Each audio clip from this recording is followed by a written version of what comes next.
It's not yet.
Okay, all right. Everyone hear me okay? Excellent, okay. I'm gonna be keying from here since the mouse doesn't work. So I'll kind of be going back and forth. So this presentation is the Outdoor and Active Lifestyle Industry, the 10-year outlook. The industry, like when I read a lot, we see quarterly or annually kind of projections, but I like to try and look 2 to 10 years out. And from my perspective, I kind of look at a number of different things, but I sort of call myself a futurist, where I try to pick where the proverbial puck is going to be and then try to position myself to get there to maximize the opportunity there. I don't actually do direct research. Like our previous speaker, Kelly, does a lot of direct research. What I do is I do a lot of curation. So I read from a lot of other futurists, and I sort of try and take what they're saying and try and pull it all together. So I look a lot at like political experts, geopolitical experts, demographers, financial market experts, and I try and assess what they're saying and kind of bring it all together to come up with my own sense of where things are going. Okay.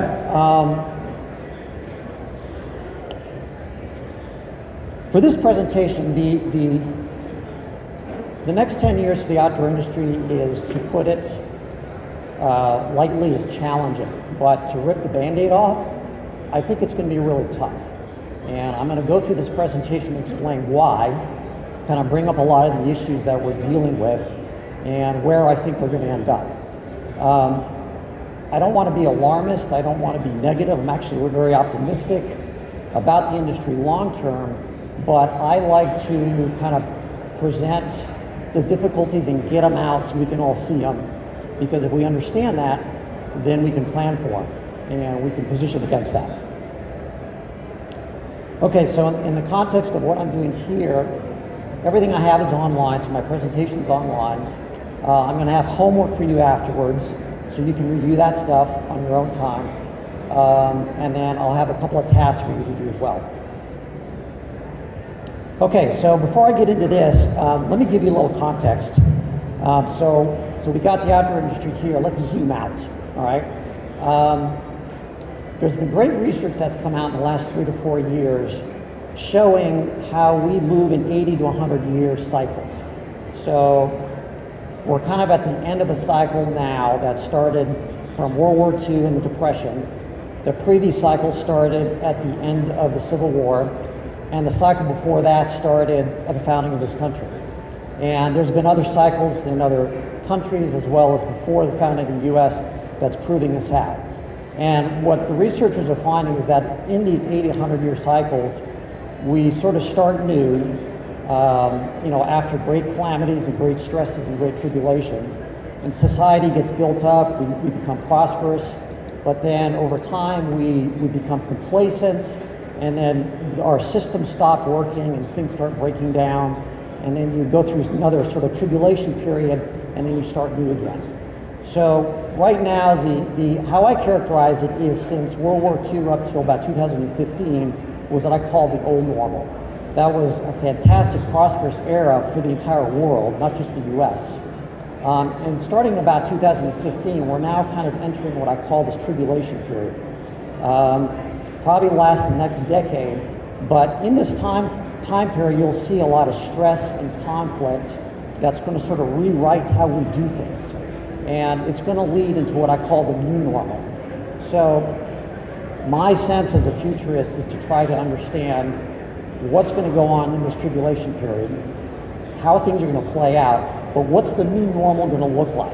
So if we understand how things are going to happen in the tribulation period, we understand where the new normal is going to be, then we can start planning accordingly. So, and right now, there's a lot of stress and conflict. We all feel it. But if you put that in context within these cycles, then you kind of understand where things are and where they will end up going. My sense is from all the experts I read from and the information that I curate, we're exiting the old normal. We're going through a period that I'm calling the reckoning because it's going to be really stressful. We're going to exit that, what I call the resurgence. But relatively speaking, the U.S. in particular could have a boom economy unlike we've ever seen, starting in maybe the mid to late 2030s through the 50s and 60s. So even though we've got tough times that we're going to have to get through, we'll get through them. This country has a lot to look forward to. Less so the rest of the world. I think because of our unique assets and because of a lot of things that we have, we're going to do very well. So it's great that we're here, but many other parts of the world are not going to do as well. They're going to kind of slide. Okay? So that's kind of giving you a little context. So that's kind of the big macro picture. So let's kind of zoom in to the outdoor industry.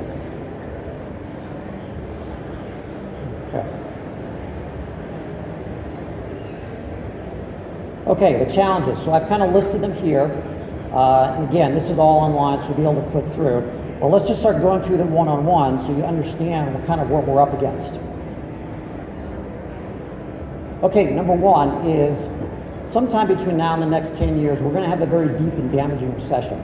And in large part, it's because how our economy is structured. Over the last 20 years, we've accumulated atrocious debt levels on the federal side. And when you sort of look at those numbers, the U.S. economy has really realigned to the government spending. At some point, the government has to pull back. We can't just keep issuing debt. I don't know when that's going to be, but my sense is from a lot of financial experts I talk to, it's going to be sometime in the next 5 to 10 years. So the concern is that when the government pulls back, and I read something like when you look at federal, state, and local spending, it's 44% of the U.S. economy. If that has to pull back, the economy has to adjust. I mean, over the last 20 years, we've adjusted to the government spending. So if that's the case, and it adjusts down, that's going to be a real calamitous shock. So the atrocious debt levels and addressing that is going to reduce spending, which is going to impact the economy. A number of other things. When you look at unfunded pension liabilities, healthcare costs, big thing is out of control home property insurance premiums. It's going up for everyone in large part because of natural disasters. If you live in Florida or Texas, it's skyrocketing, but everyone is probably feeling it. I live in Colorado and I'm feeling it, and there really hasn't been much that we've had to deal with unlike other states. We've got resource constraints, in large part dealing from deglobalization and natural disasters. So it's more expensive to get products, more expensive to get materials, more expensive to ship it. So all of this is sort of layering on stress and costs into the system. At some point, if consumer spending goes down, we're going to see that impacting the equity and debt markets and the real estate markets, and they're probably going to crater as well. And we can't forget any kind of kinetic crisis like a China invasion of Taiwan. I mean, the stats I'm getting is that if that happens, it knocks 7% off GDP of the US. Okay, and just for reference, the Great Financial Crisis, our GDP fell by 3%. The Great Depression in the 1930s was 30%. So you get a sense for 7% is not Great Depression levels, but it's not nothing. It's pretty significant. So my sense is, as we kind of move through this decade and we begin to increase in stresses on the financial side, you're going to see discretionary spending go down. Now, if you were here for Kelly's last presentation, we've got two big components of the outdoor industry. There's the core, that's spend, and to them that's like required spending. But so much of this industry is grown off of discretionary spending, off of this, the athleisure wear, the mass markets. That kind of discretionary spending, when the economy turns, that evaporates. You might retain the core, but so much of this industry is part of discretionary spending. So if that evaporates, that's going to really, introduce some stress in this industry. Okay, second is resource constraints. And largely because of climate change, again, resources are much more expensive. It's harder to get things. Shipping costs are increasing. So these are just more costs that are adding to the system. Most of this industry is driven off of new product sales, and there's a lot of alternative sources of revenue, new business models, but they're not enough to offset the industry and any declines coming from new product sales. So like we've had used product sales and rental and digital and subscription, but that's all very new. And it's probably going to take another 10 years for those kinds of revenue models to mature. Okay, so this is a really interesting slide. This was recreational goods. If you kind of see the consumer spending relative to 2007, this is the outdoor industry here. This was really compressed in the COVID years. So really what that's done is that, my sense is that really compressed a lot of future demand into the COVID period. So now people's garages are full, their closets are full. So when you look at this industry and replacement cycles are like 10 years, a lot of people just don't have the capacity or the need or the want to upgrade. So it may be a while before we might start to see those replacement cycles come back. So the concern is that, again, you're just not going to have new product sales. You might have a lot of used product sales, but the core of the industry, which is brand manufacturers that sell new products, they get none of that revenue. So we'll talk more about that as well. So COVID brought forward demand. So this is a really interesting chart. So we can just see the spike. This was the Great Financial Crisis. I'll touch on this here. This is how much it dropped. But we see the spike here, and now it's starting to tail back to normal. So again, talking about those replacement cycles, people bought because COVID changed things. If they're not going to buy for quite a while. So this is something you can play with on your own. This is the PCE data. You see some categories, some minor categories still going up. I'm not sure which one this might be games, toys, and hobbies, but some are starting to turn down. So if you want to play with that data on your own, you can actually dive into specific outdoor recreation categories to get a better sense of what's important to you. The thing with this industry is that really the last 20 years, there hasn't been really significant innovation. There's been a lot of innovation, what I call it's evolutionary, not revolutionary. So evolutionary is very small changes, improvements that those of us in the industry might find notable, but to the average consumer, they don't care. They just don't have the attention to understand, oh, this is a great improvement, so they're not motivated to upgrade. It's really when you see revolutionary improvements that might bring consumers in, and that forces an upgrade cycle. So, like a great example is technology. I mean, every few years, we have to replace devices. Think of watches, smart watches in this industry. That could be a great growth component because they have to replace that. Because technology gets better and consumers are forced to replace it.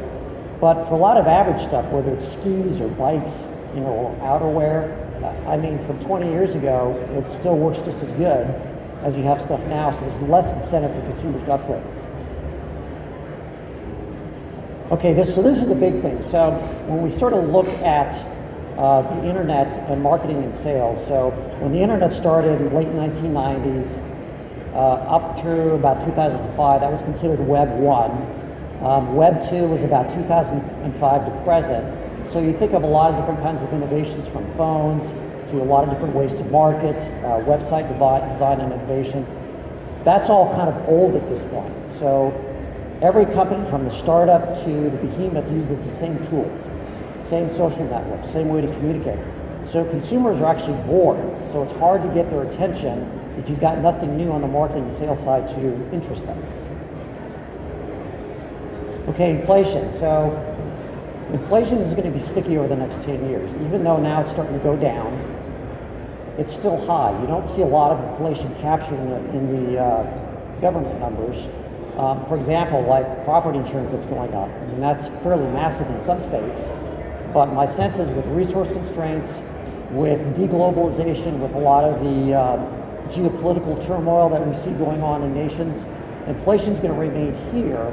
And so that's just another driver against consumer spending.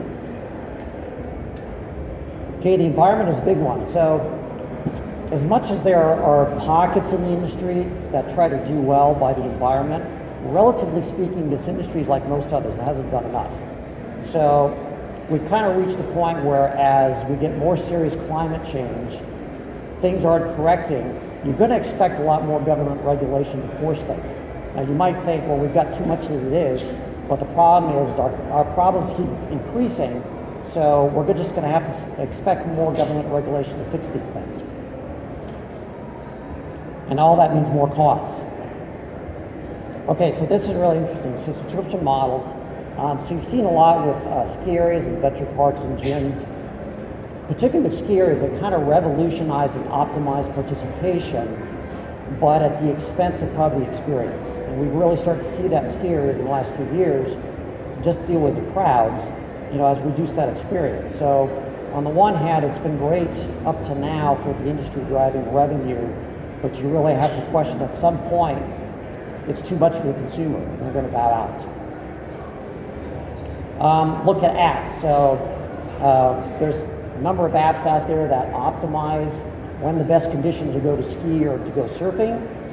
Fantastic apps, but everyone has them now. So that again has dramatically increased participation, but at the expense of experience. So if you're looking for a powder day and you're using open snow, so is everyone else. So you can't expect to go up and not find anyone because everyone's going to be there, and within 3 hours, the entire slopes are going to be skied out. So it's things like this that have done great for the industry up to now, but moving forward, they really impact that experience. Okay, so demographics, that's huge. So this is the US population pyramid. In a population pyramid, like ideal is like this. So you have a fat base, and you have coming up to a point, and there are a lot of countries that still have this, because then you've got a lot of young people that are going to kind of come into their spending years and be able to drive that growth. So the US, this is our demographics, so we're kind of more like a chimney. That's not bad, it's better than this.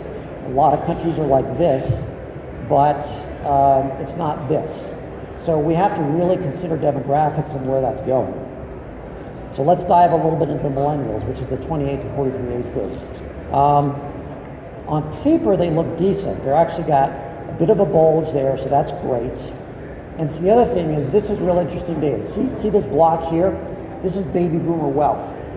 That wealth is going to millennials, so they're going to inherit that. And you're like, wow, that's great. When it gets to the millennials, they're going to spend that, because they're in their spending years. They're gearing up, they're buying cars and houses, you're having families. But when we just sort of dive into the data on the boomer wealth, that wealth is really skewed towards the wealthy. And sort of the median of the baby boomers, their assets are far less and they're spending it on healthcare. So it's not going to be available for millennials. So even though we think this is great, when it gets to the millennials, there may not be much left.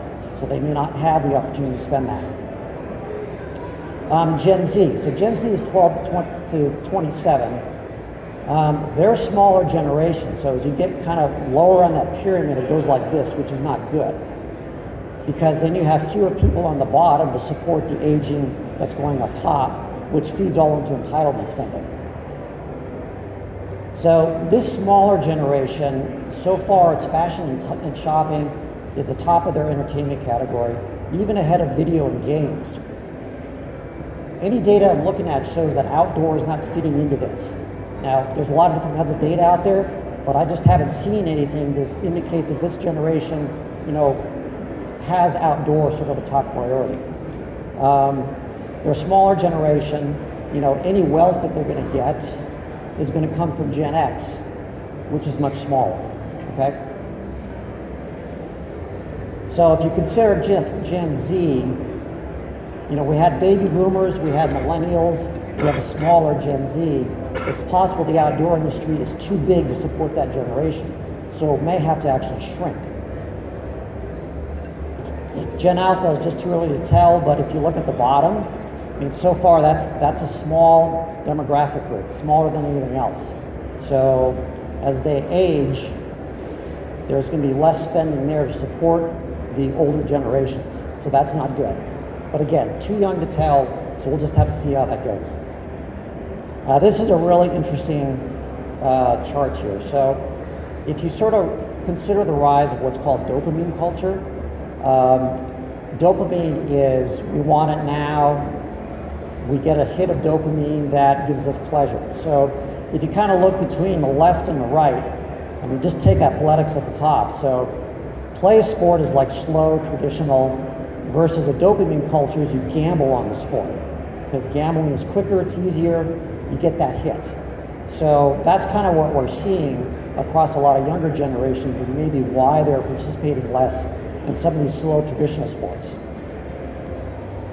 A really interesting study, this is from Microsoft. It's our attention span has decreased from 12 seconds to 8 seconds, just because of this dopamine. Because of that shorter attention span, we tend to gravitate towards things that give us that quick hit. And so what we're seeing is that a lot of progressive companies, particularly on the technology side, they know this, so they're trying to design products and systems that feed that dopamine. But the outdoor industry tends to be a laggard in terms of adopting technology and progressive practices, and it's also participation sport. So if there's less dopamine that's being fueled by people doing things here, it's going to these other products and services. Okay, AI is kind of interesting, actually maybe a bit of a wash, but I want to throw it in here anyway. We might sort of see reductions in white-collar employment, but that may balance out for demand for blue-collar employment for reshoring. So there may be a balancing out there. But what we're finding is with AI, with how it's progressing, is that we're getting close to the point where consumers can generate their own digital content that feeds what they want, increases their dopamine hits. So when you combine things like 3D printing, automated manufacturing, they can kind of get what they want when they want it. So that may impact brands that aren't sort of feeding into this. I've got a link here to IP's platform. That's something you can research on your own, but that's sort of an area, an emerging area that brands should look at. That's something you might want to get into. Okay, so just in general, challenging market segments. So I mentioned earlier the outdoor industry grew off of the discretionary. So you've got the mass market, the lifestyle, and really over the last 30 to 40 years, this industry has just ballooned off of that. So other major segments is luxury. So there's a high-end customers, but you're finding that luxury brands are now starting to reach into outdoor and steal those customers. And the core participants are diehards, and Kelly covered that in her previous presentation, but since 2007, that's been sloping downwards. You've seen few diehards or core participants in this industry, and that's like the required spend. That's like people that it's important to them to spend. They're going to be here no matter what. They're going to cut elsewhere before they cut their outdoor industry spending. But that whole trend is going down. So the outcome is that, at least in the US, there's no real new big segments to tap. So when you think of sort of the core, you've got the luxury, and then you've got the mass market, that's kind of all tapped out. There's no new segments. When you consider population decline, it's just really hard to fathom where this industry is going to find growth in terms of people. Okay, this is really important. So, unfortunately, with this industry, and it's every industry, we've trained the consumer on discounts. It seems like the answer to the industry is let's produce as much as we can and discount the hell out of it. And we see that constantly. You go to websites, you're just waiting for that 15% pop-up. It's just like clockwork. Or as a consumer, you're not going to spend because they're going to discount it. There's this discount coming right around the corner. And so this has really trained the consumer to wait for those discounts. And for the industry, it's a race to the bottom. How can the industry make money if all we're doing is doing discounts, so it just pulls out all of those profit margins? Now, to be fair though, it's, as much as I might criticize the industry a little bit, it's like really challenging, because when you look at like the ways that we market and sell that I mentioned in the previous slide, which is very mature, everyone does the same thing. Like if you're a marketer for an outdoor company, it's really hard. Like how are you going to motivate sales when there's nothing new? There's not a lot of innovation. So, sort of pushing back on that, it's like really hard as a marketer. So I understand that, why there's sort of a desire just to really focus on discounts. Okay, so I kind of covered a whole plethora of things that are sort of chipping away at the industry, but there's two issues that, from my perspective, are really nasty. They could decimate the industry if they come to play. Okay, the first one has to do with secondary markets. So if we get into a situation where over the course of the next decade, we start to experience greater economic difficulties, the consumer starts to spend less and less on new products, and then they're going to start spending more on used products. Now, what we're finding in the used marketplace is that peer-to-peer independents like eBay, Facebook, or Meta, they're growing like this. If consumers are going to gravitate there to get their products, they're not going to buy products from brands. So how are brands going to get revenue? So their revenue is going to go down, but their used product sales are going to go up. So right now, there's some business models that could turn that around, but they're just not prevalent for brands yet. So that's a real concern. So when I sort of look at the outdoor industry, the brands themselves are real core. So when you think about how they feed all their other spending, so in terms of advertising, media companies, who they hire, all their suppliers, they're sort of a cornerstone of the industry. So if their sales are going down, that's going to impact the rest of the industry. Okay, the second thing is public lands. So really, if you look at this industry, the core product is public lands. But here's the problem going back to government debt levels, and this is a really interesting chart. So if you kind of go back almost 20 years, this is our tax revenue. Our tax revenue has been less than what we've been spending. So the concern here is that at some point we're going to hit this wall where we can't spend anymore, and we're going to have to stop spending. But see, all of this extra we've been spending, the economy has structured around this, okay? And when you look at spending on the US government side, so number one is our interest expense in terms of priority.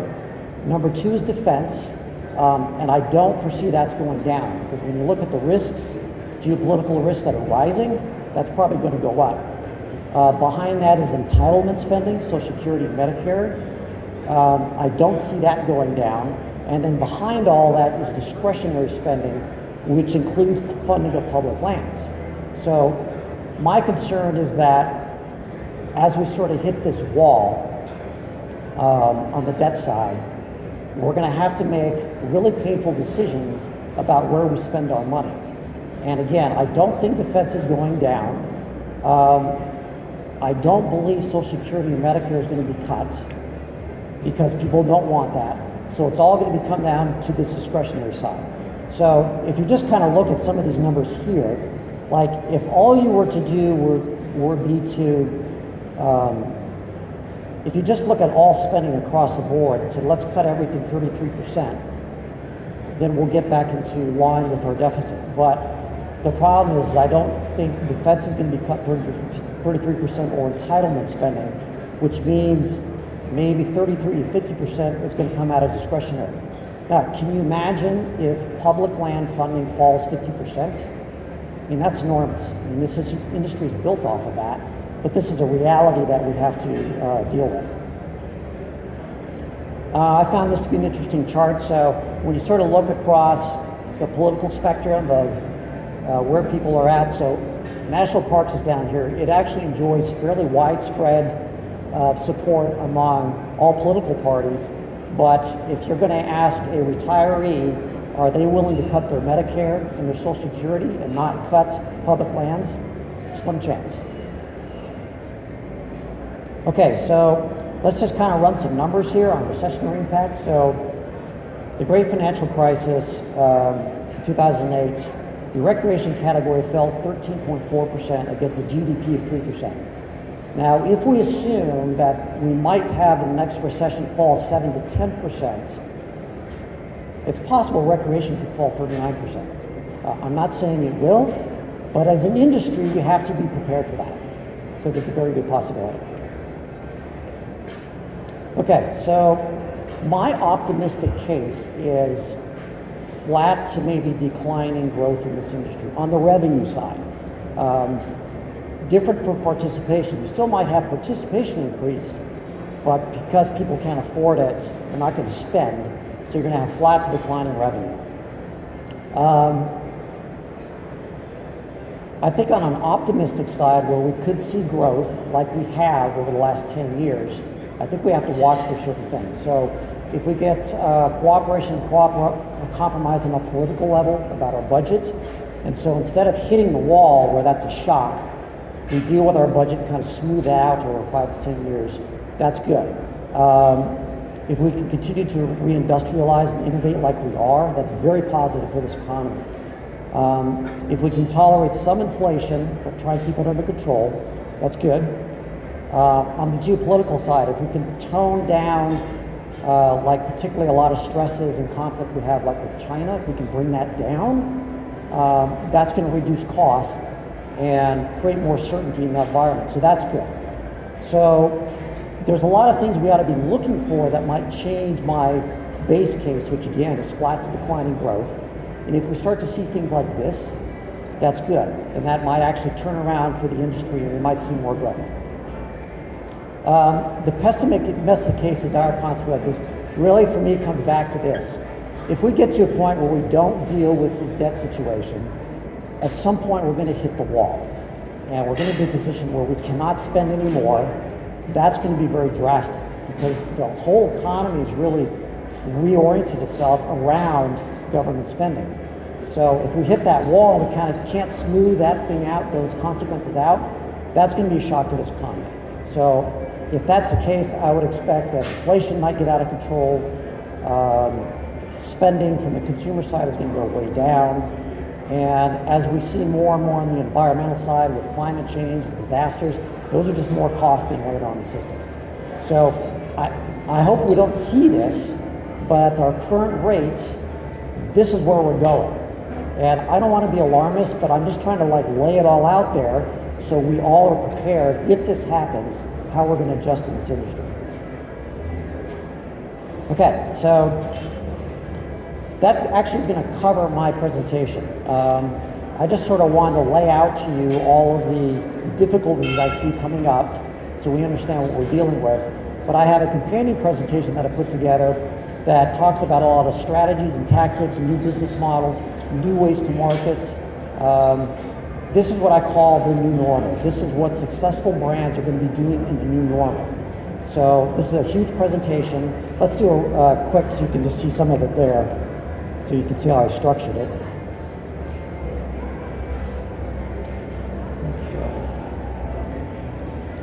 So when I did this, there's a lot of different components to the outdoor industry. So you not just got brand manufacturer, but there's adventure park ski areas, apps, media publishers, trade shows, communities, governments, gear equipment rental. So this presentation, I try and do something for everyone, so you get a sense of what's going on and what you can do.